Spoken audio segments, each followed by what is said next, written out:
Hey, yo, it's me, Pops Fan Marmalade, and you're watching the Comics-Related Madness Network. Huh? So come get some.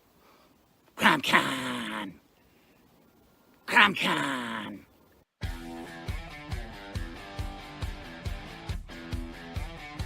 If you're a fan of comic books and comic book conventions, Daytona Beach Comic Con needs to be on your list of must-attend events. It's a show that actually focuses on comic books. Imagine that! This year's event is happening on Saturday, September the 6th, and Sunday, September the 7th. Silverline creators will be there, so we'll see you at the show. If you find yourself in the Orlando area, and let's be honest, doesn't everyone come to Orlando for the House of Mouse? Head over to Coliseum of Comics to get your comic book fix. Be sure to check out their location on East Colonial Drive, where they carry a wide selection of independent comics, including Silverline books. Stop by and don't forget to tell them Silverline sent you.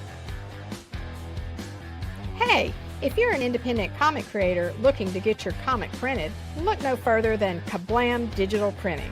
They print our comics and do a fantastic job. They can even print special edition covers. When you reach out to them, be sure to tell them Silverline sent you. Looking for a bold way to boost your business? Advertise with Silverline Comics, reaching readers across the U.S. and around the world. Affordable rates, passionate fans, and national and international exposure, all packed inside thrilling, action-packed comics. All ads must be PG-13, perfect for reaching all ages.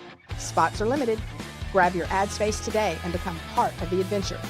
Silverline Comics, where adventure lives and your brand thrives. Email us at silverlinepublishingllc@gmail.com for more information. And make mine Silverline. Hi, this is Tim TK, host of That Silverline Show on Tuesday. Join us at 11 p.m. Eastern, 8 p.m. Pacific every Tuesday night as we discuss pop culture and the joys of making comics. Hi, I'm Barb Kilber, co-host of Silverline's Wednesday Wham. Join us each Wednesday night as we discuss comics, literature, movies, and anything else that may catch our attention. I'm Roland Mann, and I host Silverline's Silver Sunday. Join me every Sunday at 8 p.m. Eastern as we make mine Silverline.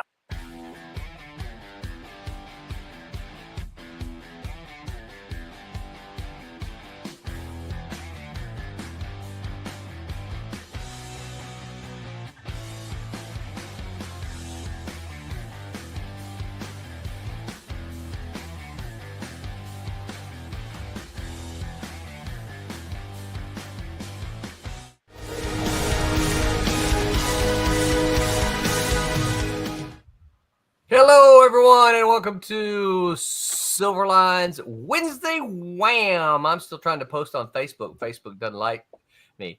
Do not, let me make sure I'm live here. Do not change that channel. You are, your eyes do not deceive you. I am not Barb, nor am I Kaz. I am co-hosting tonight. Who am I? I am Rolling. And Roland, yes. Be with you all night tonight. I am joined by Wednesday Whammers regular, Mr. Sniper and Rook and Ripper himself, Mr. John Medic, my brother. Hello there. How you been? Whose face I will say here publicly because I've told him privately. It is so good to see you, my friend. It's good to be back. It's been too long. You need us. Yeah. Oh, there's no doubt. And we need you. It's nice to be needed, and by what a wonderful group. So yeah, absolutely. It's the Silverline family, and we're Silverline family for that reason, right? 30 years, bro. That's right, long time. We're also joined by Wednesday Whammer regular Mr. Rob Davis, Twilight Grim artist. Say hi, Rob. Hi, Rob. What are you going to LOL. We see artwork over your shoulder there, Rob. What are you going to be working on tonight? I am working on Boston Bombers Volume 2, Issue number 3, and I'm on page 15. Sweet! So with our pal, Mr. Ron Fortier. Correct. Nice. It's a book that I talked him into. He's been trying to find an artist for forever, and I finally said, just let me do it. Just let me do it. And then he kind of had this little grin on his face. He'd been suckering me in all along. He had the hook in, and he reeled me in. So, but yeah, I love the volume 1. And it's a great read. So I finally said, we got to get this thing done. So yeah, Nice. that's what I'm working on with him. I've got, let's see, I've got a lot of balls in the air. I'm juggling all kinds of stuff. Boy, So, but it yeah. sure is fun, isn't it?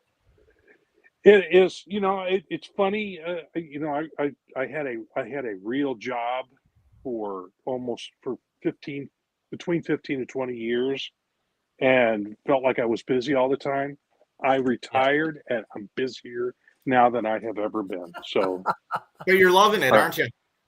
I am, because it's what I want to do. My regular job was something I had to do to get a pension, so that I could do whatever I wanted. And the plan came to fruition.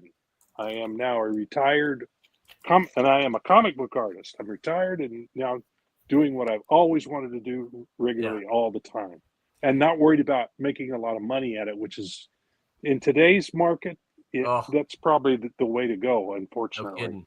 Unless you're on a big book that's selling, hundreds of thousands of copies, and for a guy who's been reading, those don't exist today. Yeah, well, no, they don't. Not today. And for a guy who grew up in the '60s reading comic books, when comics sold in the millions, at least a single million, when I first started reading them, and that was after they almost got killed by in 1954 by Frederick Wortham. Yeah, Frederick Wortham. So so now they're selling in the tens of thousands, and that's a successful book. I know, right? Yeah. But it's pretty sad. Well, we are glad and honored that you chose to be part of the Silverline family, because I can't imagine Silverline without you, Rob. Well, thank you, but you guys are. I worked for Malibu back in the day, and they were my favorite employers. I worked for DC for a little while, and I worked for Marvel for a little while, but nothing could compare to the greeting and the family feel that Malibu was. And Silverline is about as close as we can get to that in the modern age. So well, so that's you got me. I appreciate that. I've been hooked and reeled in, so I'm here. I'm here. Well, I appreciate that. Yeah, that was one of the things that when we started this, I said, I as a former Malibu person as well, said, I loved that time there, and I want to be able to. Well, I'm not trying to be Boo too, right?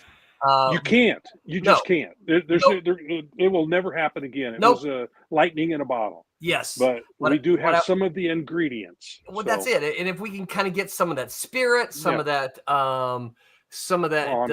independent, attitude, then I'm all good. Yeah. Yep. I agree. That's why I'm on board. Well, I appreciate that. If I start to stray, you let me know.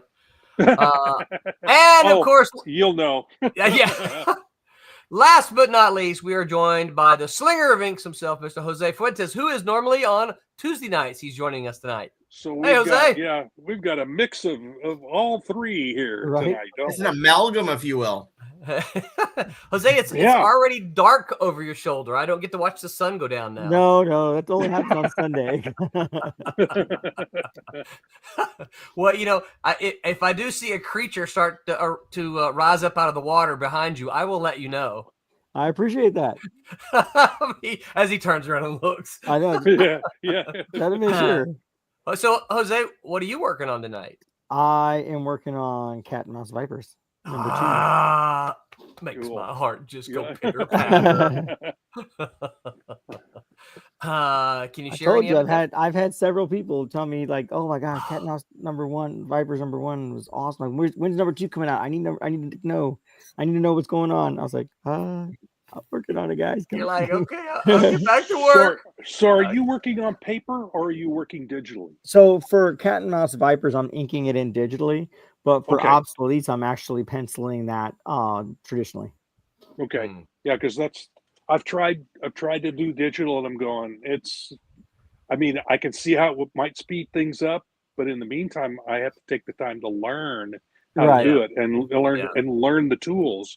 And I'm going, no, I'm already doing fine with the paper. so I'll just Yeah. stick with the paper, Yeah. scan it in, Well- and then I play. Then I play with it. You know, Well, once I and the get other it- thing, once and I get it down. I may holler at you, Jose. Once I need to, I won't be able to do it before my son is getting married this Saturday, y'all. Wait, what? Oh my Yeah. gosh! Yeah, my son is getting married Saturday, so I am not going to have time to breathe. Yeah, thank you. I'm excited When about did it. he stop being sex? Yeah, I know, right? Apparently, a while back, unless he's marrying young.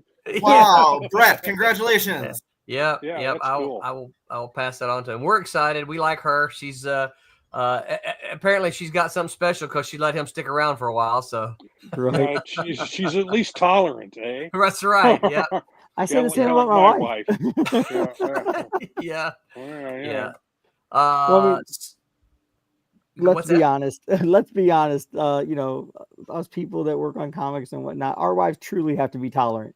Oh Oh yeah. my Because gosh! Oh, Oh yeah. my gosh! when Of course. I asked for Yeah. some, I was like, listen, babe, we got to get some supplies for this. She's like, didn't I just buy you some? I was like, She's hear like, me I out. just bought you a brush. Right? You really need another one? Yeah, as he holds up the one that's like this. I know. Yeah. Well, Jose, I may go through what I was going to say is I may go through some of the pages and maybe request that you do a couple on paper. I figured you were going to. Oh, Yeah. Okay. so Yeah, you I- can sell them. Yeah. Yeah. Yeah. So we Which can. is Yeah. honestly the main reason why. I mean, I could have easily penciled obsolete, digitally, but I like working on paper. I Yeah. like doing things traditionally. I even like inking traditionally, but for Yep. time's Yeah. sake, Yeah. I had a really good teacher, Afua Richardson, taught me how to ink digitally Nice. on Adobe Illustrator over AOL Instant Messenger. Adobe Illustrator. Yeah, that's the first thing I Oh learned how my- to digitally ink on. OMG! No And way. I miss AIM. That's- AIM. I was aiming. You know what? Yeah. Messenger. Advanced idea mechanics. Yes. No. I'm in control of that group. No. Oh, look at AOL that. Hyper Instant Potato. Messenger. Hyper Potato says the manfold increases. Congratulations.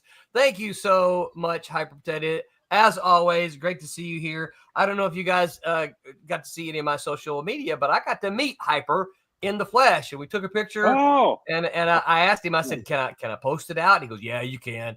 So it was quite the joy. And I will tell you this: his wife makes a mean chocolate chip cookie, and I must admit I partook of several no doubt. of them. Yes.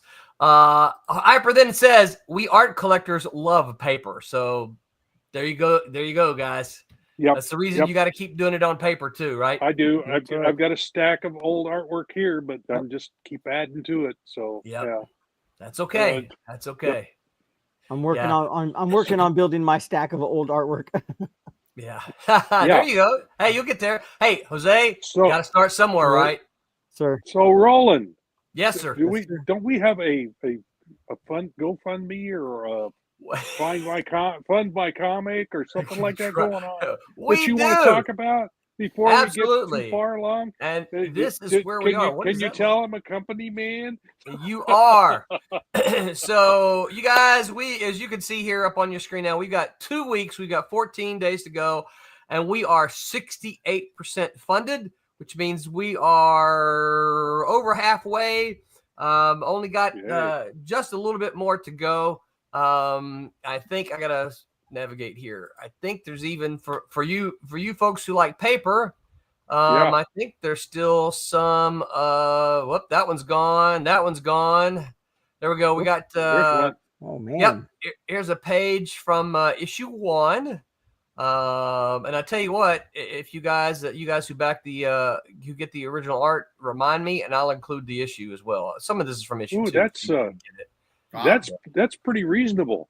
Yeah. Really. So and then there's this we're down to 2. What? Wow. Okay. There So it we've got goes. this page 21 from issue 1, original art, and then we've got a drawing from this is just a drawing on 8.5 by 11 paper from C. Michael Lanning of Dark Joan. Dark Joan is one of the reject characters. Now, we also added just recently, and you guys got to see this, Rick Plata, who is the artist for this, was a cartoonist for he's a Mexican guy, right? He was a cartoonist. See, can I open image maybe? See what that does. And part of what he did was he drew caricatures. Now he told me, can y'all see that? Let's see. No, you can't see that. I gotta have to share. Very small. Yeah, let me. I gotta change my share. Can't even zoom in. So what he told me is that that is an F. What he told me is that mostly what he did. Can you see? Oh, there we go. Mostly what he did was caricatures for magazines. Like our equivalent of Time magazine and things like that. He did a lot of that kind of stuff. They would, as you can see here, there's Kurt Cobain, Jimi Hendrix, Jim Morrison, Obama. He did caricatures, and he said most of them were in color, but he did have a black and white one. Boy, it's just not easy for me to change over there, is it? Share screen. Looks like they changed some of the controls for this thing to make it a little more difficult. Yeah. They have, and of course, oh my gosh, this is the Dalai Lama for those of you who. Oh my gosh, yeah, very nice. Yeah, so he's very good, and he let me get back to the campaign here.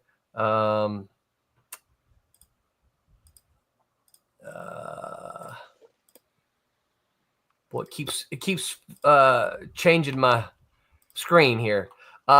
He's very good, and as you can see here, we've got these are going to be digital. So the digital backers, usually our rewards like this aren't available to our digital backers because they've got the digital package, and so we can't ship them out the artwork, right?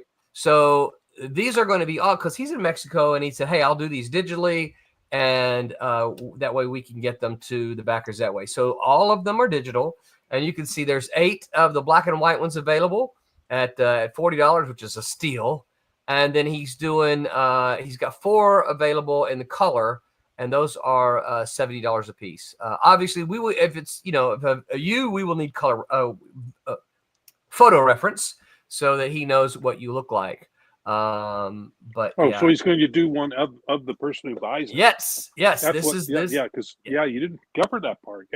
Yeah. So this is so that he can so he can do a caricature of you. That's cool. Yeah. I'll send him a picture of myself, but it's going to be Sylvester Stallone. That's me, I swear. And then you're going to give it to your wife. Hey, honey, I had this caricature done of myself. He looks just like me. Right. Look at that. Hyper's always taking care of us. He says, here is the link, you guys, silverlinecomicscrowdfunder.com. And as he always does, we can always count on Hyper for this. He says, like and subscribe. Kids, please, wherever you're listening to us, whether you're on Facebook, whether you're on Twitter, X, whether you're on YouTube, please give us a thumbs up, a like, hit the bell, follow, subscribe, whatever the appropriate thing is on where you're at. Pops says, hey, yo, what is up, Pops? We always depend on Pops swinging by and saying hello. In fact, if you guys have a show, have an idea for a show, and you're like, man, I need to bring my show to the masses. I've got this thing that I want to do. I want to tell them. Reach out to Pops, and Pops will take care of you. Pops juggles about 60 or 70 different shows on the Madness Network, and we appreciate Pops. We've been with them since since the very, very beginning, and we're pretty proud of that. One thing I didn't, man, I forgot to show you guys. Oh, this, yes. Foil. So this is a gorgeous foil cover, as you guys can see. This is what's available on the crowdfunder.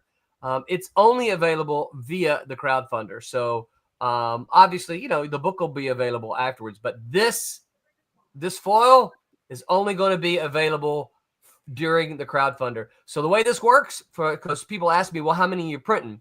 The way this works is that we print the number of backers plus about a dozen for our creators. Our creators will all get copies of this, but we don't print extras. So you're not going to see us take them to conventions. Very not, limited collectibles. Yes, absolutely. Yes. We have in the past ended up with one extra here, one extra there, that kind of thing, and we're actually going to do. I've got them all in a little place. Yeah, we're going to do mystery boxes again. Yep. Those are awesome. Yeah. Hyper says Silverline foil covers look better than many major publishers. Oh wow! The colors came out beautifully on that. Because it's hard to do that. Yes. And get those colors to look right. Well, it's Tommy has. Yeah, look at that. Yep. That's incredible. These guys right here take good care of us. Mm-hmm. Yeah. So I've been super stoked about these. I think the Vipers cover, the Vipers foil cover was just gorgeous and beautiful, and I think this one is fantastic as well. So I agree. Yeah. So I'm really excited. The only way to get this foil cover though is to back the campaign. So those of you who pine for the 90s and all the variants, this is your chance to get in on some of them you missed, so that you don't have to be scouring eBay hoping that you find someone partying with them. So I gave you all my news. My son's getting married. Anybody have news? John, what about you? How you doing, buddy? I'm doing okay. Basic survival. As my dad used to say, basic survival, and I'm losing. No. I'm good. I'm good. And honestly, you brought it up earlier. I am so thrilled to be back. Last week, Amy and John were upstairs, and Amy heard me talking loud and excitedly, and she couldn't quite make out what I was saying. But she's been a driving force about me, coming back regularly to family. We love you, Amy. And she said the same thing that you said too, that I need this. And you do. I've been estranged too long. I don't know if you watched the show last week, Head Honcho. Not yet. My title last week was Prodigal John. So I knew you'd appreciate that one. Granted, I was going more for like the Nightwing Prodigal storyline, but I knew you'd get it from the other one, that little bit older book or something, Right. No, but last week was fantastic. It was nice to reconnect with people I knew, and Kaz was just, oh my God, so he's awesome, effervescent and energetic. He's a great host. Cannot wait to get to know him better. He's awesome. Yeah, things are good. You want to hear something crazy? I do. My kid is now 20. Woo! He's going into his last semester of his associate degree in fall. Sweet. And so, man, I'm sitting here thinking little John is like 17, 16. And he's taller than me now. And that doesn't take much. I'm like, I was going to say, I'm not super surprised about that. I'm not like Thumbelina, but no. So it skipped a generation. My dad was tall and me not so much. So no, things are good in the Medic household. Good. So. I'm glad to hear it. But is it too much, too early to ask about like a Sniper and Rook update at all? No, it's never too early to ask about a Sniper and Rook update. I don't have one right now. Okay, you can always ask. So I've been able to clear my schedule a little bit, shall we say? To get some of that stuff kind of rolling again. We need Sniper Rook again. It needs to be done. So I was actually working on just a personal story for fun. And I was tweaking some of it a little bit earlier today. It's not my IPs, but it's like a missing story from my favorite Marvel story of all time. And to kind of get some of the cobwebs knocked off. Good. And it's coming along famously. So I need just to don't call it fan fiction, please. What's that? Just don't call it fan fiction, please. Yeah. Oh no, God, no! It's better than fan fiction. It's better than what they're putting out now. I mean, geez, yeah. Oh, did I say that? Am I not saying it? Yeah. But yeah. So no. It's kind of good for me to go through the. Yeah. Oh yeah. Yeah. Absolutely. Got to get those fingers moving again. You know. Yeah. And so no, but I need to talk to the collaborators that were working with me that you hooked me up with on 2 and 3 to see how far they did get on that, because we got #1 published. You know, that was already crowdfunded. And, Roland, you might want to mention to everybody who's listening, just in case they don't know yet, the crowdfunding that we have going on right now for the one that we've got 2 weeks left on. What percentage is done on the book? Is it like 15% done? Is it like 30% done? It is 95% done. Because it's Silverline. The only thing not done is the letters. Is Dale doing it? Brian Dale is going to do it. So what a slacker. Well, I will say this: he's super reliable. He always comes to it a pinch when needed. So that's awesome. That's awesome. Yeah, and that's one of the things I've always loved about how Silverline operates with the comics. It's not vaporware. It's not something that may or may not show up. It's not something that you're gonna now the funds are collected and now you start working on it, and it's these books are done. These books are ready to go. And I lost count, but I know that we're on the north side of 30 campaigns fulfilled. And delivered each one. That is an amazing track record. And seriously, boss, you should be proud of that and the teams that you've assembled for these. I'm proud of us. So it's not a one person deal. You gotta wrangle cats to get these things done. Well, it's funny on Twitter just a few days ago. Somebody said, for all of you who've successfully fulfilled campaigns, drop the names and the issue numbers. And I said, okay, here goes. And please tell me you did a separate posting for each one. Oh no, that would be so ridiculous, but awesome. I wish I had thought about that and put a cover. That's what you need. Yeah. Also, that would have been like 60 color. I don't have that kind of time. But it did take me 3 responses because of the limitations of the characters. It took me 3 responses to get them all listed. I was pretty proud of that. That body and volume of work speaks like nothing else could. I'm excited. Of course, this is just a sampling behind me. There's no I ran out of spaces. And so what I ended up doing is like, okay, well, I'm going to, and then I even kind of stopped. I lost track of that as well. I just had them. I tried to get everything represented up here. And then when we went to Diamond, I said, well, what I'm going to do is I'm going to start with Diamond, and I'm just going to go every month, right?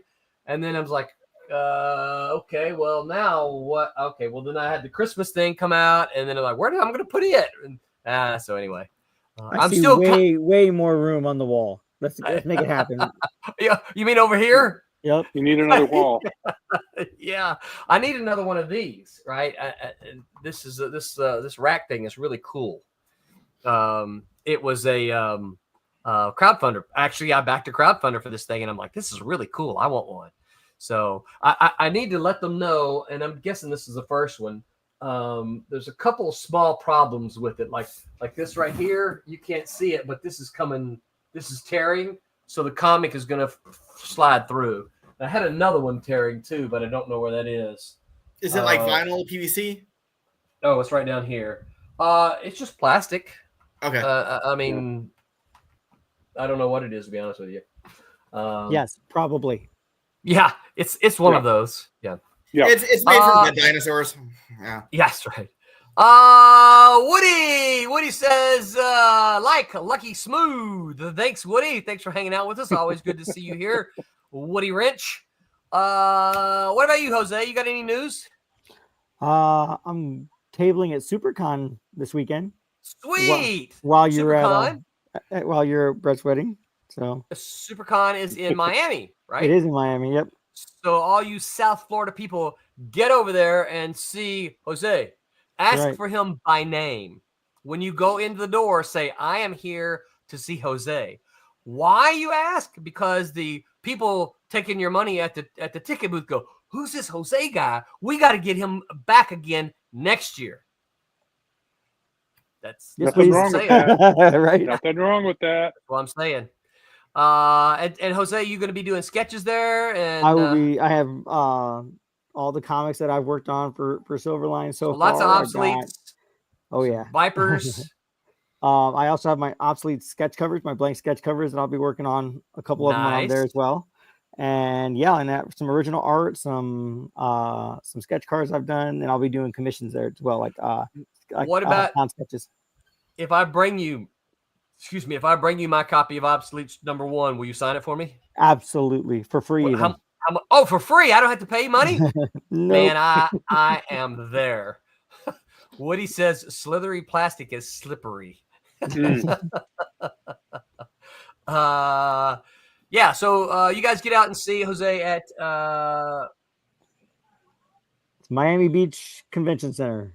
Miami Beach Convention Center down in Miami. Is it a one-day show or a multi-day? It's 3 days. It's Friday, Saturday, and Sunday. Friday, Saturday, and Sunday. Wow. Okay. Yeah. Full-fledged. Get down there and see Jose. Rob, what about you? News? Any news? Oh, wait. What? Oh, you're going to be a grandpa. This has got to be what that is, right? That's my daughter. That's my daughter with my wife. We visited them last week. She is she is scheduled to deliver on the 20th, which is next weekend. So yeah. Congratulations. So sometime in the next 2 weeks, I will be a grandpa again. I have two grandchildren now, a granddaughter and a grandson. But this will be the first one from my daughter. And she's excited to be a mommy. So that's nice. That's the big news at Casa Davis. Yes. Nice. Well, congratulations, Rob. Right. Oh, I had nothing to do with it. So I'm just a casual observer here, but I'm enjoying the heck out of it. I love being Paw. So that's awesome. Yeah, it is an awesome responsibility and lots of fun. Since Brett's getting married this weekend, BJ and I have begun to talk about the possibilities of becoming mama and papa. And what do you? So what you do is wedding on Saturday, and then you hit them up on Sunday. Like, are you done yet? Like, come on. What's going on? Hey, listen, it would not surprise me if BJ does that. It would not surprise me. Yeah. Oh my gosh. Woody says you need to warn her that it might feel like passing a cantaloupe. My older sister, she was 9 years older than me. She said it's like pooping a watermelon. She said it's like pooping a watermelon. So yeah. Squeezing a watermelon out of something the size of a lemon. Yeah. Hey, Rob, does she need me to send my wife over there? There you go. I forgot. Yeah, no, that's right. Hopefully not. I mean, my wife had to be we had 2 kids, and she had to be induced both times. Her OBGYN would not let her go beyond a week. Oh, so wow. she went over like 7 days on each one of them. They said, "In you come." So we got induced with all 4 of our kids. We got I was a month late. I was born a month late. You didn't want to leave. You did not want to live. It was a nice, comfortable place, and you were staying.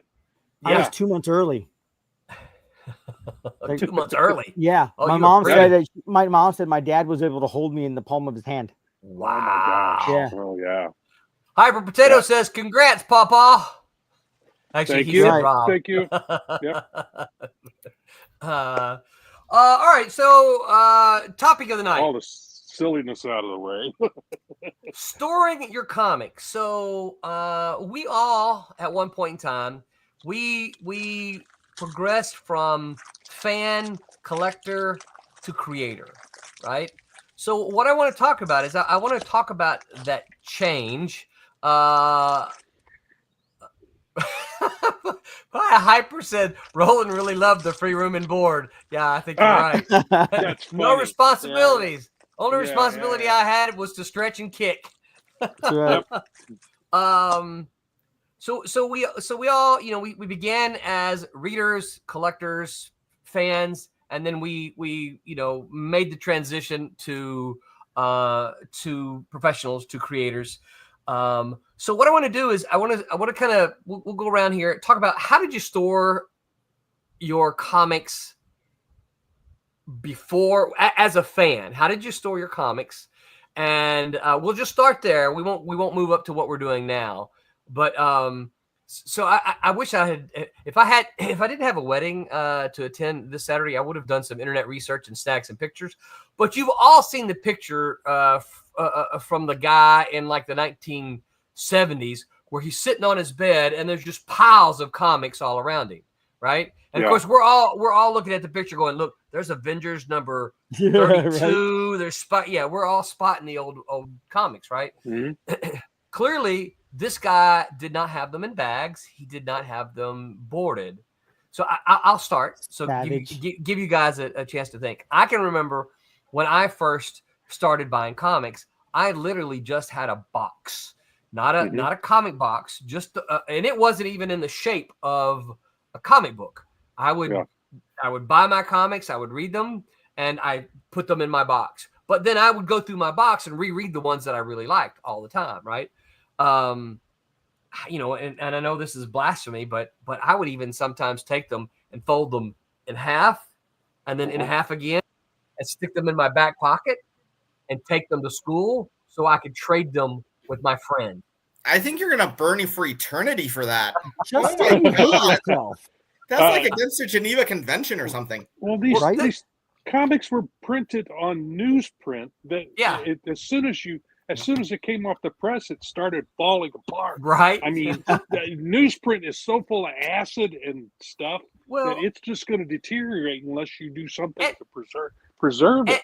And I didn't know anyone. No one told me that, hey, Roland, you're not supposed to do that. You know, I'm supposed to read it and then I'm going to trade it with my buddy, right? And so I would take it to school and I'd stick it in my back pocket, and then we would swap comics at school. And you know, that's how I got to read a whole bunch of different stuff, is by trading comics with him. And of course, it wasn't until later that I figured out, oh, I shouldn't be folding these because, you know, it affects the value, because I began to look at the, you know, in the back, all these comics for sale. And I'm like, what does this mean? I don't know what F and FN and, you know, VG, what does that mean? You know, I didn't know what all those things meant. I still don't know what that means. They had vegans back then?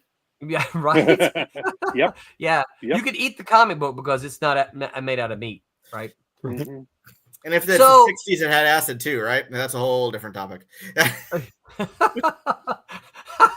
Woody says comic desecration is forgivable for the innocent. Thank you, Woody. Yeah. I appreciate that. So that was me. That was how I started. That was my very first experience with them. So John, what about you? You're next. All right. So I don't think I've ever told anybody this because it's never come up in conversation. So I started collecting seriously in junior high. So my junior high days, 84 to 87. And good period for comics. Oh, absolutely. It was phenomenal. And I tried to keep them in good condition, but I was stupid because I'm in junior high, right? And so I kept them in my middle dresser drawer, but for each title, I created a folder for it. But the folder was made out of construction paper.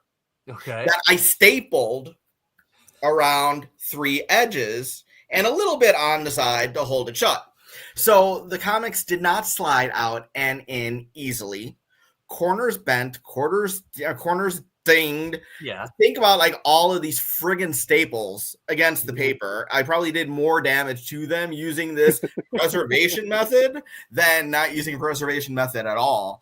But they were my comics and I loved them. And so my stupid ass self just did that. The good news is he stole the construction paper from art class, so he didn't have to pay for it.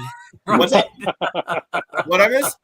Said the good news is he stole the construction paper from art class, so he didn't have to pay for it. Now, but I didn't get the acid-free stuff, unfortunately. That's right. You know, and then later on, you know, high school, I started working in a comic book store at the end of high school years. That's when I started bagging and boarding everything, and then it got to be too much, and I stopped bagging and boarding everything, and I don't collect regularly anymore. So, you know, I've got piles of stuff laying around. That's what Amy and Little John said to tell you guys. Yeah, you just got piles. Yeah, I do. You know, it's kind of like back to the beginning. Now it's like, because I'm enjoying what I buy, I enjoy and read. And that's what it's for. Yeah. Yeah. So Jose, what about you? What did your first comics? What'd you do? My first comics came in bags and boards because, I think I started collecting, like you say, in early 80s and whatnot. I think my junior high days were late 80s. So my stuff already came in bags and boards and whatnot. So, or at least bags. So I didn't know. I guess I didn't realize that there were long boxes, even though my comic shop had long boxes. I didn't even know what they were. Right. But I knew friends that their family used a lot of printer paper. So I would put them in the printer paper boxes that the reams would come out of. Oh, yeah. And so I had a bunch of like little ones and whatnot. Yeah. And I always, I ever were ever to find any of them, they'd have so many things written on them because like, oh, this has, Detective Comics, this has Green Lantern, and then cross it out. This has this. But yeah, that's what I put my stuff in. And then some stuff, like I've lost comics a lot in like moving, and we put stuff in storage and we lost stuff in storage. So there goes my entire collection. You know what I mean? Because we couldn't afford to pay our storage stuff. So I kind of don't necessarily like, I'm not like in love with my comics. Like I have like a dozen long boxes now that's just sit in my closet. And one of these days I'm going to go through it and reorganize them because they've busted. I've thrown them all in there again to keep them all together. And so I really need to reorganize it. But what I really have is like two short boxes, one underneath my computer desk and then one in the little wagon I use. So I saw that last time I was on a stream with you. Yeah. Yeah. Like I downloaded on my iPad, but I have to find the time where I'm not working on pages to. Oh no, it takes time. And I had help with a lot of mine. My daughter was here one time and she helped me do That's cool. a lot of these. I think I showed somebody the other day. I have everything but my DC Comics. Can y'all see that number right there? Yes, 7,894. Yeah. So I've got everything but my DC Comics and about 3-4 short boxes of independent comics. So I'm probably gonna end up around probably just right around 10,000. That's a lot. Yeah. I mean, it's been for a long time though, so it's not like it's not like I just did this yesterday. It's just as I started off in the 70s, folding them up in my back pocket, and so I just they've been around for a long time. How good is CLZ with like independent books, having them in the database? Well, so they're pretty good with most of them. I've got about a half a box that I looked over here. I've got about half a box that are not in the CLZ database. You can put them in there, but that takes a lot of time and effort. So I just said, I'm going to make a box. Because it asks for a lot of details on each book. Yes. Probably. That's for writer, creator, title, issue. But I mean, it's publisher, blah, blah, blah, blah, blah. It's got, it had all of my Kamiko stuff. Let's see here. I think I can actually do this by publisher. Yeah, so this is the publisher listing right here on the side. I'm not going to, but you can see, there's a whole bunch of them there. And I could scroll up. Whoa. Like the fourth one from the bottom. Fifth one from the bottom.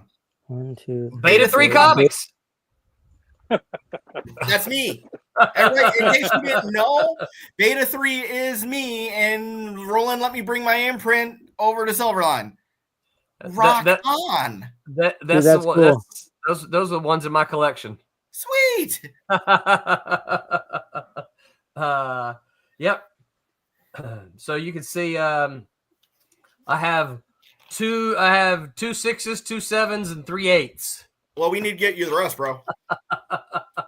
So anyway, so it's not great with it's pretty good. It has, like I said, all the major independents. But like I said, you can enter them if you don't have them. But I did not have the time to enter the ones that weren't on there. I'll tell you, it's easy ways to do it. You can look for it by title. You can scan barcodes, or you can actually even now you can just scan the cover, and it says, "Is this what you're looking for?" And you go, "That's it, right there." So are all Silverline books on there?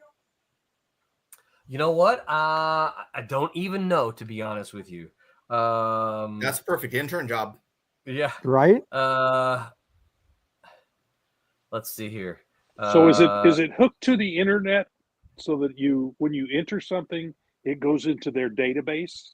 Is that how that works? I think so. Oh, I see. Silverline. Nice. Twilight Grim. Grim. Yay. That's one of the ones that's been through Diamond. So yeah, probably the ones that have been through Diamond are probably in there. I'm gonna guess that is the case. Actually, that's probably what it is. Yeah. Yeah. Woody says the Playboy magazines my friends and I stashed were not even allowed to show a pubic hair. Those were the days. Benjamin Soto said, I used to store my comics in plastic sleeves, pages that had 3-hole punch, and in a Trapper Keepers.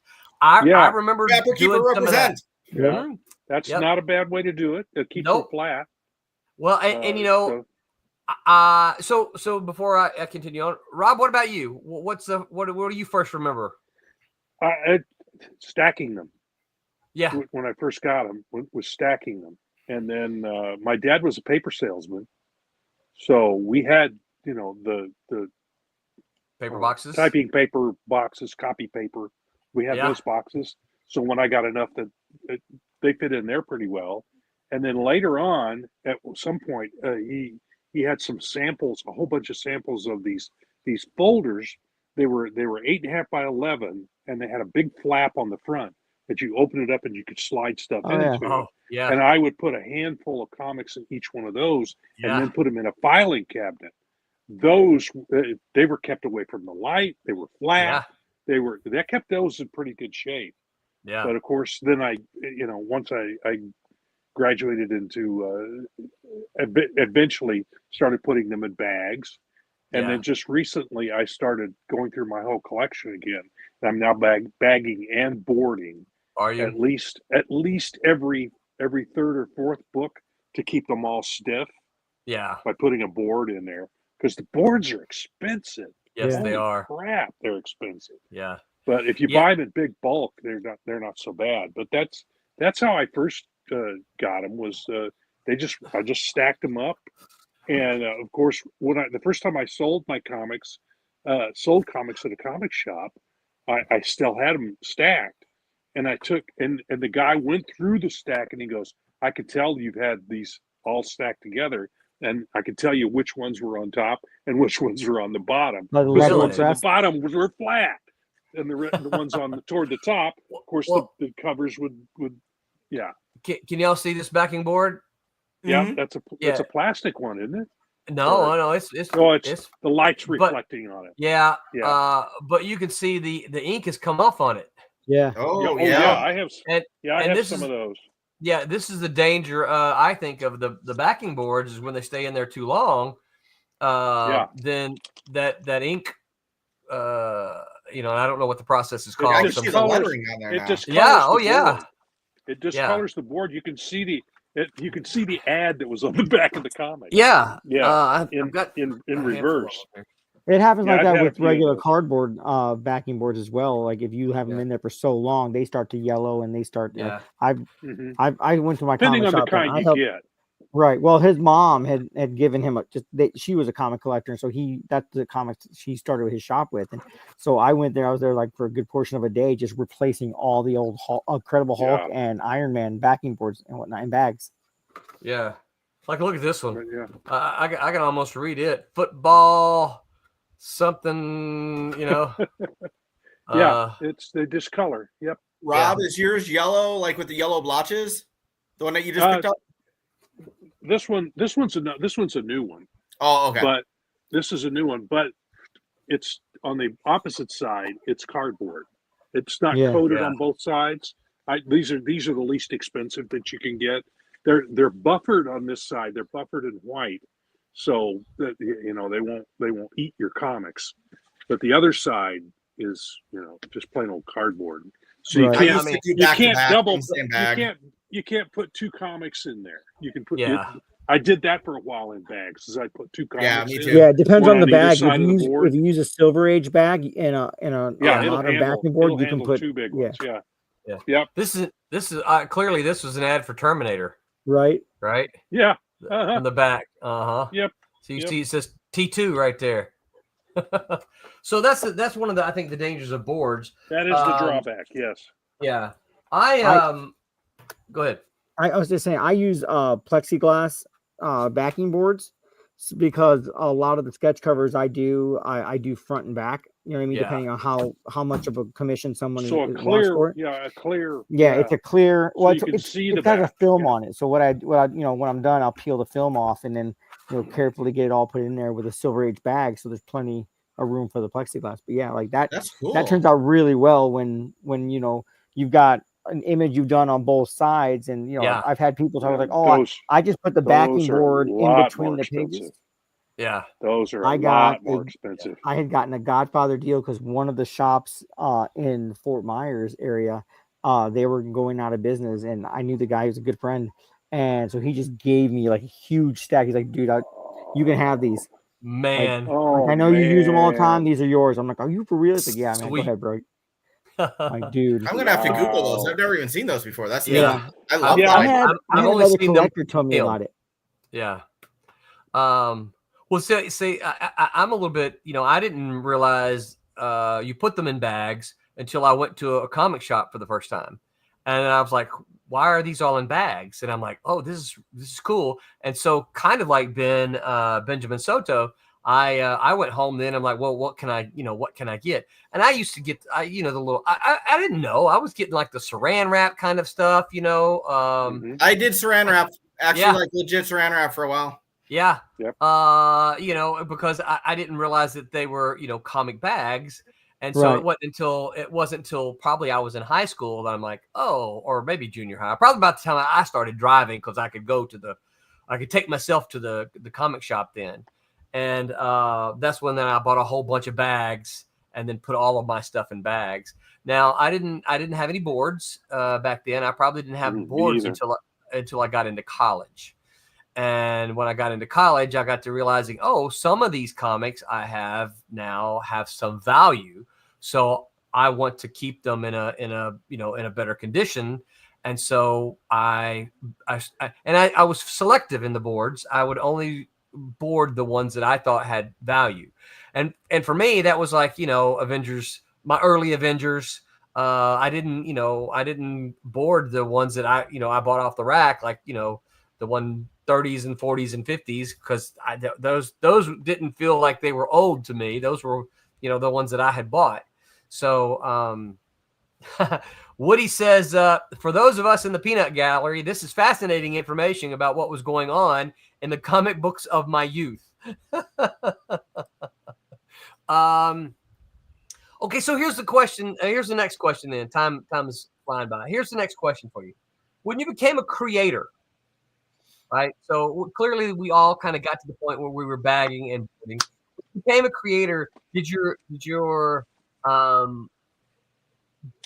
practice of bagging and boarding change, adjust, any at all? Did it get more, or did it get less? For me, it probably took a few years, but I began to bag fewer and fewer of my comics. I would just, and in fact, I'll be honest with you, I get Kickstarters, like when I back a Kickstarter now, I take them out of the bag and I chunk the bag. And I read the comic and then I put it in my box. Peter Clinton, when he was on here, when he used to be on this Sunday stream regularly, he stopped the whole stream and said, wait, what are you doing? That's my British accent, of course. And I'm like, yeah, that's close. It's true. Yeah, I appreciate that. So, I stopped bagging any of the new stuff I got. Now I will say this, probably a lot of my, because I realized that a lot of my bags had gotten sticky, over time. And so like I took all of my Captain Americas out of bags and I have not rebagged them. All of my Captain Americas are still sitting in a box, and not just Captain America, a lot of my other comics as well. For me, partly because it takes a lot of time and energy to bag and board if you're going to board any of them, Okay. The only thing I'll say about that is that the reason I still the reason I still bag and I've started boarding mine is that it protects if you have an accident in your house. Yeah. And your ceiling gives way and your collection gets wet, the boxes will get wet, but not your comics. Yeah. See, and I've had because they're in a bag. And you guys live in Florida. It never floods there, ever does it? Right? No, I mean, you never get heavy rains or anything like that, or high winds where the roof gets blown off. Right? No, is that an alligator over your shoulder, Jose? Maybe. But yeah, that's why I bag and board mine. Yeah. And I recently started rebagging them because I had that problem where the whatever plasticizer was in they stick together. Yeah. And you kind of have to peel them off of each other. Yeah. So you have to replace them every so often. You know, Yeah. you have every so many years you should replace them. Right. Because the plasticizer starts breaking down unless you put everything in Mylar bags. And if you're doing that, you must have $1 million in your right. pocket. If you're doing that, we have a crowdfund that please. We've got some original art just for you. Yeah. Right. Yeah. I mean, I got a whole bag of original art right here. That's right. But yeah, I've got a few of the early comics that I bought back when I was a little kid that aren't in the greatest of shape, but I want to keep them at least as good as possible. And I bought a few Mylar bags to put them in. I got a couple Mylites, they call them. They're not quite the thick Mylar. They're Mylites. They're a little better than a regular bag is, but in order to keep them. And I also put the better backing boards that have a buffer on them to help keep down the acid. But those are expensive. All that stuff. Yes, they are. Yeah, I think I only got about 5 of my comics in those. Yeah, I actually found that there's a place online you can buy them pretty much wholesale called Clear Bags. You go to clearbags.com and you type in the search field comics. It'll come up with backing boards. It'll come up with every type of comics bag you can think of, from inexpensive to the expensive stuff. And occasionally they run sales. When you're a new customer, you get like 10% off. So, and I mean, I've got a whole stack. The other thing, look at bags. That. Well, the other thing about boarding them, okay, is that that takes up more space in your box, right? So, like in a short box, extra. In a short box, you can get about 150, right? Yeah. But once you bag them, you get a little bit fewer. If you put all boards in all of them, you can't get 150 comics in that. Which is why anymore. I was bagging only every third or fourth one. Yeah, or in some cases every 10th one. Because I like the idea of the Silver Age bags with the board in between them, and that kind of thing. Woody says, "Chuck it in the box." So now we know. Knowing's half the battle. Yeah. Benjamin Soto says, when I became a creator, I did notice that I took less care of my comics, but for me, that was because I crossed the line from buying as a collector and I started buying as a reader. There's a difference. I have no plans to sell them off. And I agree. I think that's the same for me. Now, I still do a little bit of this. I think I showed you guys, or I showed on the stream the other day, I'm really close to having a full run of the Avengers. One of the things that I like about CLZ is you can say, find my missing comics, and it'll think for a moment. You'll see it pop up here and think, but then it'll give you the whole list and you can click on it and it'll tell you what's missing. I'm just a few away from an entire run of Volume 1 of the Avengers. See, that's it thinking right now. And so I'm going to go to Avengers and show y'all what I mean.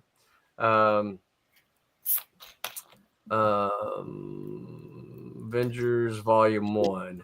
So right there at the very bottom of the list, let's see, you can see where it says missing 3, 7, 20, 24. Those are the issues that I'm missing to complete a run of Volume 1. I will probably never get number 4 because that's the one with Captain America, right? But now all the others are easily attainable.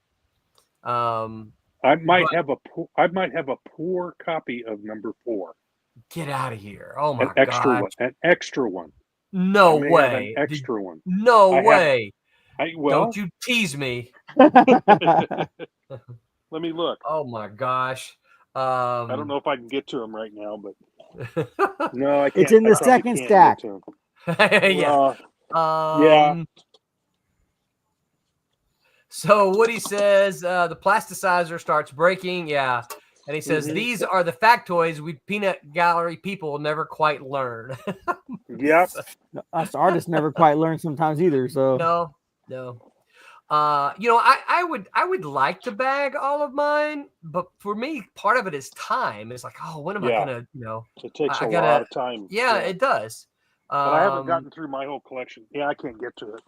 Nah, that's all right. It's behind another box. I'll have to. Whenever I do get in there, I'll have to look and see if I have it. How did you come up with an extra copy of number 4? Well, they're in poor condition. I mean, they're probably not worth anything.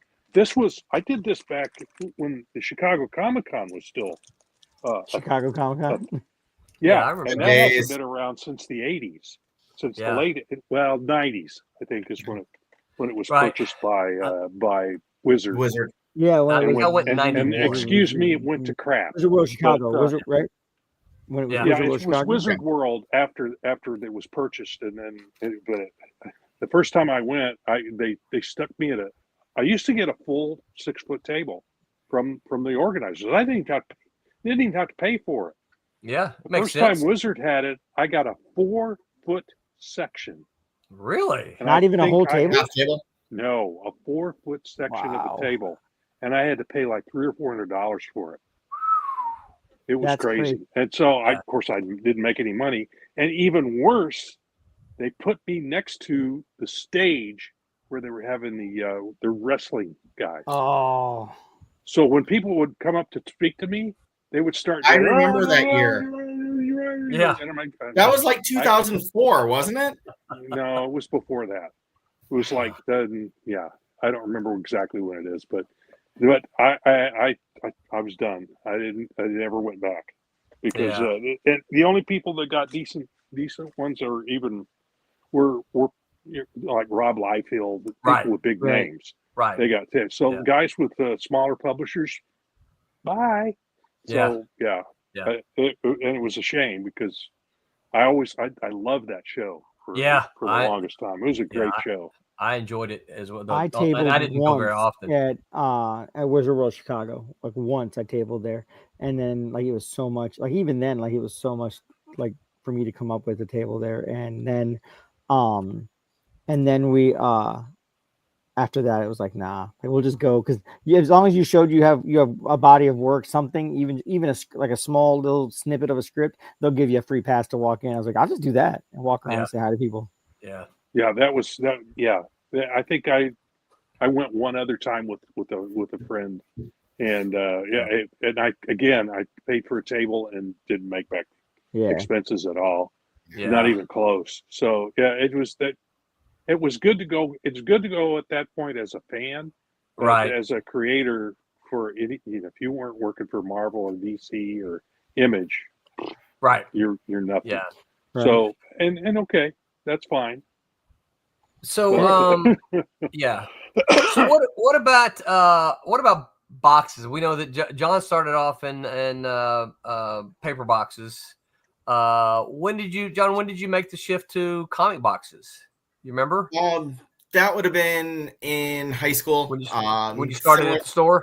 Yeah, actually, even before that, before I started working there, because I started there right after my senior year wrapped up in high school. So technically right before college when I was working there. But yeah, no, I'd say probably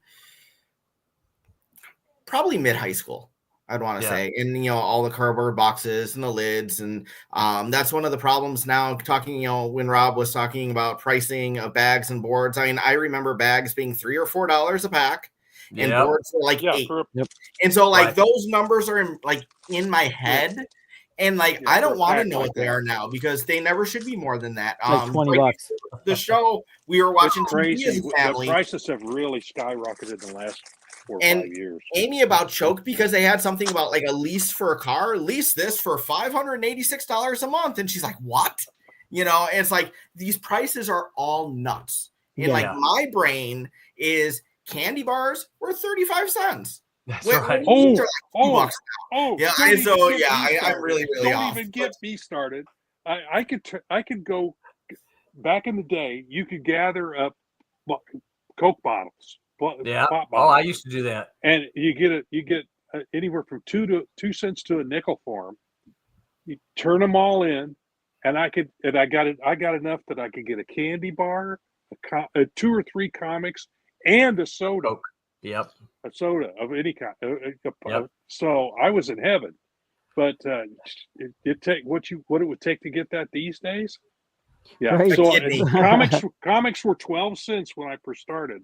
They had just jumped from 10 cents each when I started collecting them, and a candy bar was like 5 cents, and a small 8-ounce bottle of Coke was 10 cents. Yeah, see, I remember candy bars being I think a Kit Kat was like 50 cents. Like, so me and my brothers, my uncles would give us $1. We'll go down to the gas station. Or not gas station, you can't even get the wrapper for that now. Nope. That's what I'm saying. It's good. It's a good thing that I caught the diabetes. Yeah. When I started buying comics, they were 20 cents, and like just like that, they went up to 25. 65 is when I came in, not too long after they went to 75. That's when I was collecting like for reals. But I got to tell you, man, the 75 is how I started learning math really quick. $1.50, $2.25, $3.75, $4.50. I mean, like it really helped me with my multiplication skills. Sure it did. Yeah. Benjamin Soto said, I tabled at Wizard World Tulsa. They treated the creators terribly. Even the big names like Bagley and Liefeld, the focus was on the actors. Yeah. Yep. It's gotten to that point now. Yeah. It didn't used to be. It used to be the big name comics creators, and now they've got a whole section of comic book conventions that have big name. These corporate, particularly these corporate conventions. I don't understand how you can call them comic conventions when it's pop culture. Like everything they promote is pop culture. Like I had a show. All is like started at like Planet Comic-Con was started as a comic book show, and then he started adding in a few actors. Lou Ferrigno would start to come, and they'd have some stuff. Some other folks from Star Wars would come, and that started bringing in more fans. So that part of it expanded, and it's still Planet Comic-Con, but it's the big draw is the far end from where Artist Alley is, where all the actors and those folks are. I know. I don't know if you guys tuned in when I talked about my Game of Heroes Con report, but I'm telling you, man, Heroes Con is just it is everything people talk about. It was a comic show. I don't recall a single voice actor or anything like that at all. I'm not saying they weren't there, but I don't think they were. This was it was all about the comics, really full of comics, and it was the kind of thing. I was giddy, y'all. You can ask BJ. I was giddy. I was like, this was, and you know, she could see it too. She was like, she goes, it's neat seeing you excited about this, you know, because it was a Comic-Con. Woody says Heroes Con. Yeah, I mean Heroes Con in Charlotte, North Carolina. It was one of the Carolinas. I couldn't remember which one. It happened in June. It's a yearly show. It is fantastic. There was just full of comic folks, and it was wonderful. I hope to do it again next year. That'd be a heck of a drive for me. Yeah, it is a long way. And of course, you guys know we love Daytona Beach Comic Con. It's a smaller show. It's a smaller show, but it's about comic books too. That was a fantastic show that year I was there. Oh my God, I loved it. Yeah. So you know, and the guy who the former owner, anyway, he is a comic book guy, and so he wanted to. He says, I want this to be kind of like Heroes Con, because he was set up at Heroes Con as a vendor. So and I think he did really well there. So What about, we got a little bit of time left. What about things like slabs and that kind of thing? You guys do any of that? So I have 2 books that I've worked on that the publishers got a couple of them slabbed and sent one of each to me. But now it's a book that you worked on. Yeah. Okay. All right. Yeah, and that's a little different, don't you think? Yeah, I think so, because that to me that's like sentimental. That's a meaningful thing. Yeah. And like, man, look at that. Like everyone was doing slab stuff, and I've got a book here slab that I've worked on, that I did the inks for. I did, this and that for, and I like to be able to read my books. Well, I have them too. When they're slabbed, when they're slabbed, you can't do that. Well, I don't know. There's just Benjamin sometimes says slabbing is a sin. So a lot of people will do slabs because evidently that the way they say that it marks up the value now, because they give it a rating. Someone has been evidently certified to be able to judge whether it's a good quality comic, presentation, right? Right. And I mean, part of me is like, who gets to make that decision? Yeah. Right. How did they get qualified for that? Right. But I'm not one to buy it. Like, I'm not here to make a collection that's worth millions. I'm here to make a collection that I love to read. Right. Like I'll bag and board my comics just because, like you said, it's Florida, Take and care of you know what I mean? And take care of them. But if it's in a slab, I'm still going to pull them out and read them. You can't open it. If it's slab, you can't pop it open. But it immediately devalues it. You can't close it back up again. Right. They make them purposely that way, because otherwise people would break them open and put a lesser value comic in there, thinking. So once once the seal's broken, it's broken. Now I have carry on. I'll show you what I've got. I'll be right back. I got to go get it off my wall though. Why does it say KDH?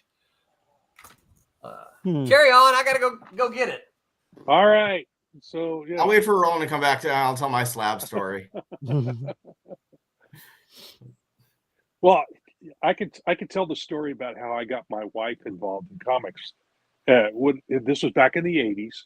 She and I got together early 80s, and I had a stack of X-Men comics about this tall. So she's going, well, what's with comics? Well, my brothers she grew up on a farm, and my brothers read Western comics and those kind of Roy Rogers and that kind of stuff. Right. What's with today's modern comics? So I gave her the stack of X-Men comics, and she sat and she read through that stack of comics, and she got to the last one, and she goes, "Where's the next one?" And I said, "Nice. You got to wait a month." And she goes, "No." And I said, "Welcome to my world." The addiction's real. Right. So I don't know if you guys can see this. Oh, that's a different type of slab. Well, but it's openable. I can not hermetically sealed. Open this, and now I can take out this copy, and I can show you guys that this is signed by Stan Lee. Ooh. Nice. Oh wow! That's worth putting in a really. Yeah, that's in pretty good shape too. Wow. Yeah. I wish mine was in that kind of shape. I bought it off the stand. Well, I didn't buy this one off the stands. I bought this one. Actually, I bought this one in Dallas when Stan was there. But see, it's really easy for me to. I just put it back in the little slot there. Yeah. I hook it right up there. Yeah, those are nice. I can see. Did you find that in the dollar bin? No, I did not find. I did not find this one in the dollar bin. I think you're a few zeros off there, Jose. Yeah. Well, I'll just say that's his favorite place to look for comics is the dollar bin. Well, sure. You can find some bargains there. Yeah. This is the most I've ever paid for a comic. Do y'all want to know what I paid for it? $3? $150. Rob, you got to guess? 300. 75. I paid 200 for it. Okay, I'm a little high. Okay, yeah. But I paid 200 for it. Probably shape. In either 90 or 91. Stan did in 91, so it was one of those. But yeah, no, I actually that condition now bring you a hell of a lot more than $200-$300. So yeah.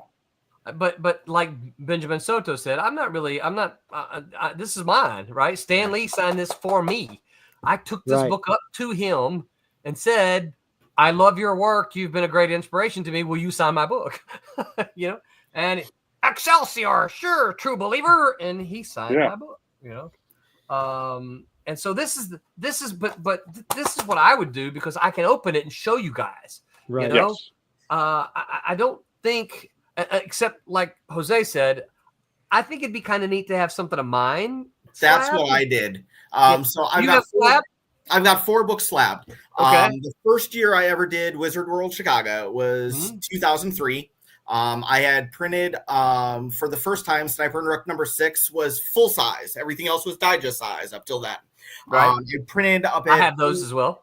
Yep, pretty print and litho up in Windsor. And I figured if it was good enough for Dave Sim and Cerebus, more than good enough for me, because that's who he used. And so I brought the cases back over the border. I went straight to the con. And I'm like, I have these brand new cases, and I still got a couple cases downstairs in the basement. Anybody? Only 22 years later. But I was like, there's got to be some good ones in here. And so I pulled like 2 that I thought looked mint. I got a 9, 8, and a 10.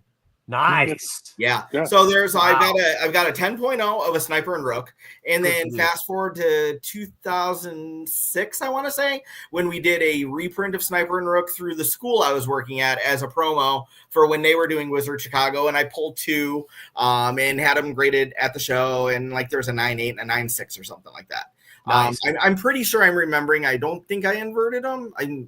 I think it was the issue 6 that I have a 10.0, but those are the only 4. And it's exactly, what Jose did. It's, books that I worked on. They were my books. Yeah. The first time I did Wizard, the big show, the first time that I printed full size, so it meant something to me. Right. So I have 2 books that, like I said, my publisher had slabbed for me. Right. And sent it to me as a gift. Right. Which I thought was really cool.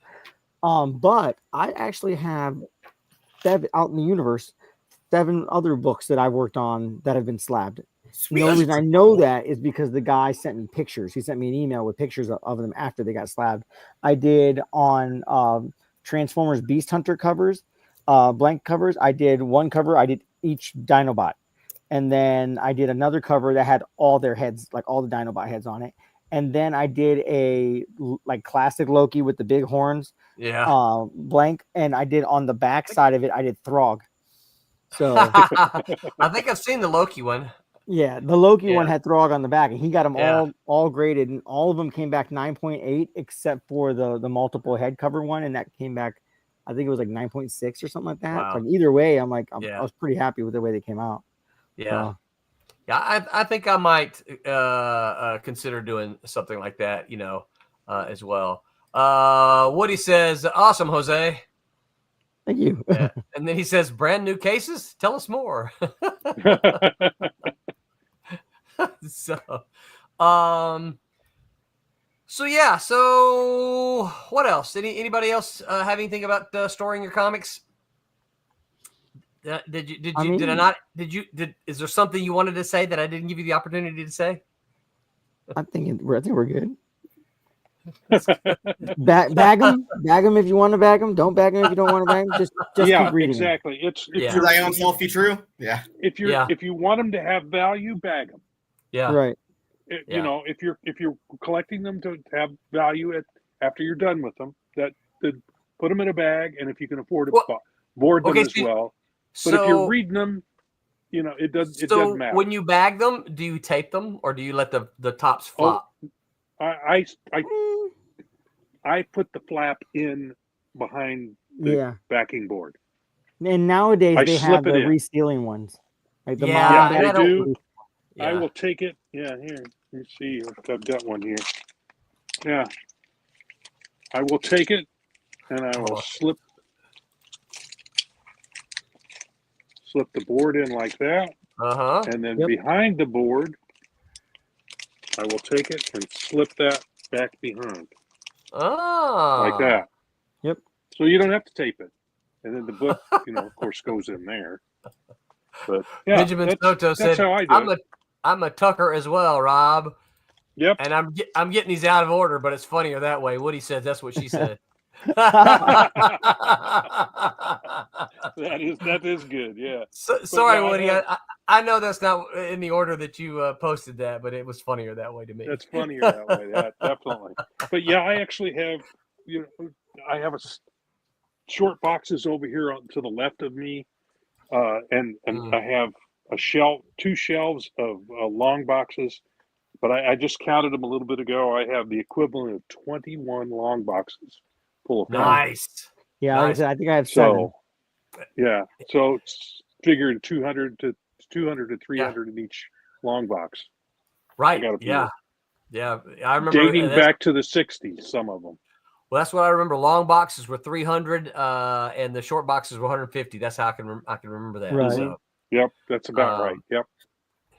I just looked something up, and so I was wondering about the CGC, whether or not I had my number slipped. So I remembered right. So I'm like, let's go ahead and do a search on CGC by company. Let's look up Silverline. And I didn't realize that I was with such professionals here. Silverline Christmas Special #1. There is one slabbed copy out there that has a 9.8. And it sells Silverline 1124. Kaz Harris, Brent Larson, and R.A. Jones stories, Thomas Hedgelin, Jose Fuentes, and Rob Davis art. Wow. The one from Diamond, probably. Yep. Yeah, it's got to be what it is. Yep. And I think that's super cool. That's the one Silverline book, and it's with you fine gentlemen. That is very cool. Awesome. And speaking of Christmas, I will say this, although we don't have the reveal yet. This gentleman right up here is working on our Christmas cover for the next issue. I am. Yep. So we're gonna. As far as I'm concerned, I'm kind of thinking we might do a Christmas issue every year. Sure. Because why not? I think they're cool. And like Rob said, why not? We can. Oh, I love it.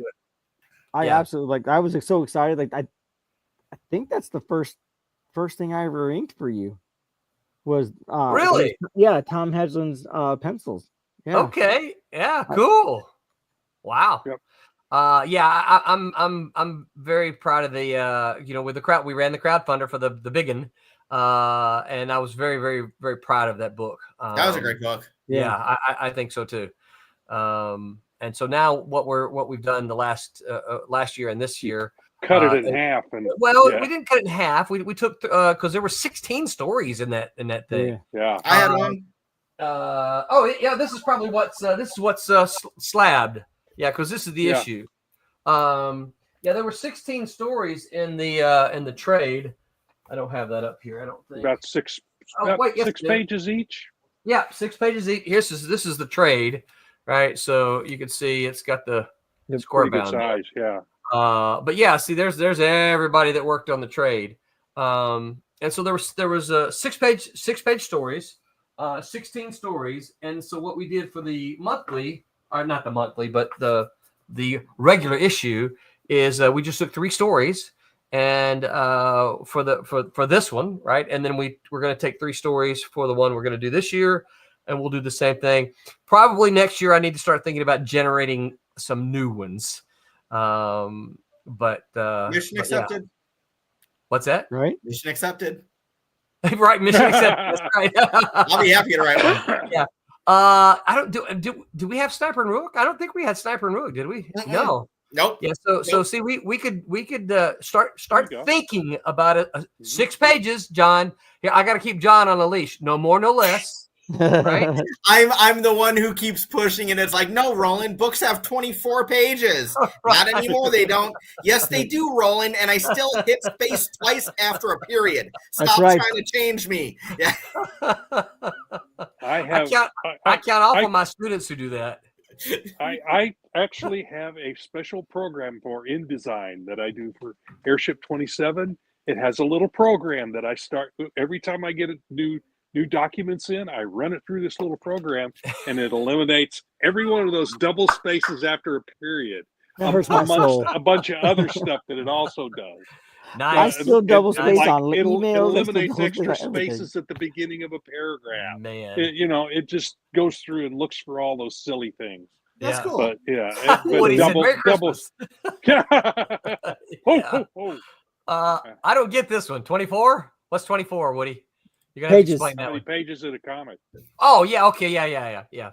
Well, back in the day, they were 8-page increments, right? Yes. So you couldn't print, 18 pages. You had to print 24. You couldn't print 20. You had to print 24. You had to do them in 8-page increments. Today, because of technology and the changes, you still have to do them in increments, but they're 4-page increments now. Yeah, and, that was one of the worst 4 things. pages is what they call a leaf. But Mr. Medic, to stay within our system here, all of them need to be 6 pages so that we can get them right per. And plus the other thing. Remember, because what we want the first page to be on the right-hand side. Yes. Right. And so you have to have that even number. Yes, right. Because if anything messes up, then I'm like, well, no, I'm not putting the first page on this side because it don't work that way. Nope. And I was gonna say that was like one of the worst things about self-publishing, because it's like, if I'm just gonna pay for printing anyway, if I want to put 32 pages in a story, I'll do it. If I want to do 40 pages for a story, I'll do it. Like, there were no strings on me, as Ultron would say. So like there was no level of conformity, and now it's like, nope, that all makes sense. It's just hard to bring yourself in. So I'm glad that Roland is able to do that lovingly, but with a firm hand. Back of the hand sometimes, but whatever. I also, and you guys all know this, I still kind of dream of a day where we can print 32 pages maybe, and still keep our 22-page stories, but maybe sell some ads to help us generate some money to pay. That would be nice. That would be nice. On the list, right? It's tough to do in these. It's on the list. list. Tough to do in this day because nobody sells. Back when comics sold in the hundreds of thousands up to millions. Yeah. You could charge for an ad because you could tell people this is going to get into at least 100,000 people's hands. And then it might even get handed off to some more. So it would, it populate. Yeah. But you can't do that now. With tens of thousands, people go, that's nothing. So it's tough. Well, he said, thanks. This is the information that I wanted to hear about. Woody, we are here to serve. Right. Matter of fact, anytime you have a question, Woody, don't hesitate to drop it in the comments. Although, hold on to them because we've run out of our time tonight.